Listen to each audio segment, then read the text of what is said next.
টুনি রাস্তা থেকে যাওয়ার সময় তখনই হঠাৎই দেখে একটি গাছের গুঁড়ি পড়ে রয়েছে রাস্তার ওপরে। তখন টুনি একটি লাঠি দিয়ে ওপরে জাম্প করে গুঁড়িটার ওপর থেকে বেরিয়ে যায়। আর যাওয়ার সময় দেখে হঠাৎই কয়েকটি পাখির ছানা ঈগল পাখিটি এসে টুনিকে শিকার করার তারে। আর তখনই টুনি একটি দারুণ আইডিয়া মারে। ততক্ষণ বন্ধুরা ভিডিওতে লাইক করে দাও, ভিডিও বানানো উৎসাহটা বাড়িয়ে দাও বলে টুনি হাতে থেকে একটি বেলুন বের করেন, যেটার মধ্যে ফুঁক দিয়ে এই দুষ্টু শিকারী ঈগলটা সামনে ফেলে দেয়। আর যেই ঈগলটা দুষ্টু শিকারীটা হঠাৎই পাখিটাকে কামড় দেয়, তখনই পাখিটা বাস্ট হয়ে যায়।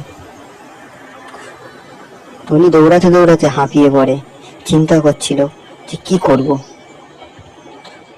পকেট থেকে জলের বোতলটা বের করে জল খেয়ে নিল। অত্যন্ত গরমে টুনির ভীষণ কষ্ট হয়েছিল। আর হঠাৎই মন্টুর সঙ্গে দেখা, দুজনেই মর্নিং ওয়াক করছে। টুনি মন্টুকে ভীষণ ভালোবাসে।